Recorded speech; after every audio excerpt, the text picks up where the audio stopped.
Hi friends, எல்லோரும் எப்படி இருக்கீங்க? எல்லாருக்கும் happy new year and happy Pongal. So இன்றைக்கி நம்ம வீட்டில் என்ன ஸ்பெஷல் பார்த்திங்கன்னா சாம்பார், அதுக்கப்புறம் சூரியம் பதார்த்தம் சொல்லுவாங்களே அது. இந்த வாட்டி பார்த்திங்கன்னா இந்த கடாய் தான் வாங்கியிருந்தேன், நல்லா இருந்துச்சு. ஸோ வெண்பொங்கலும் பொங்கியாச்சு.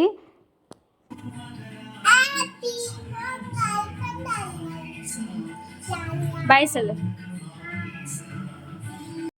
ஸோ உள்ளே வந்து சாமிக்கு எல்லாமே ரெடி பண்ணியாச்சு. வெளியிலேருந்து சாமி கும்பிட்டு வரணும். நாங்கள் வந்து வெளியில் பிள்ளையார் வச்சு சாமி கும்பிடுவோம்ல, போன வாட்டியும் நீங்கள் பார்த்துருப்பீங்க. அது மாதிரி தான் இந்த வாட்டியும் வெளியிலேருந்து சாமி கும்பிட்டு அதுக்கப்புறம் உள்ளே வந்து எடுத்துகிட்டு வந்து சாமிக்கு தீபார்த்தனை காட்டணும். வெண்பொங்கல், சூரிய பதார்த்தம், அதுக்கப்புறம் பார்த்திங்கன்னா சாம்பார், எல்லா காய்கறியும் போட்டு சாம்பார், அப்புறம் அப்பளம், வாழைக்காய் மட்டும் இன்றைக்கி ஃப்ரை பண்ணிட்டேன் சிம்பிளாக. சரின்னு நாளைக்கு தான் நம்ம அதிகமாக செய்ய போகிறோம்ல, அதனாலன்னு சொல்லிட்டு இன்றைக்கி ஒர்க்கை விட நாளைக்கு ஒர்க் தான் அதிகமாக இருக்கும். ஸோ நாளைக்கு வீடியோ கண்டிப்பாக போடுறேன். பூசி நெல்லில் வெண்பொங்கல் வச்சுட்டு அதுக்கப்புறமா வெல்லம் போட்டு சூரிய பதார்த்தம் வச்சுட்டு சாமி கும்பிட்ருவோம். அவ்வளோதாங்க. நாட்டு காய்கறிகள் வச்சு சாமிக்கு படைப்போம். ஸோ இதான் எங்கள் வீட்டில் பொங்கல். தேங்க்யூ.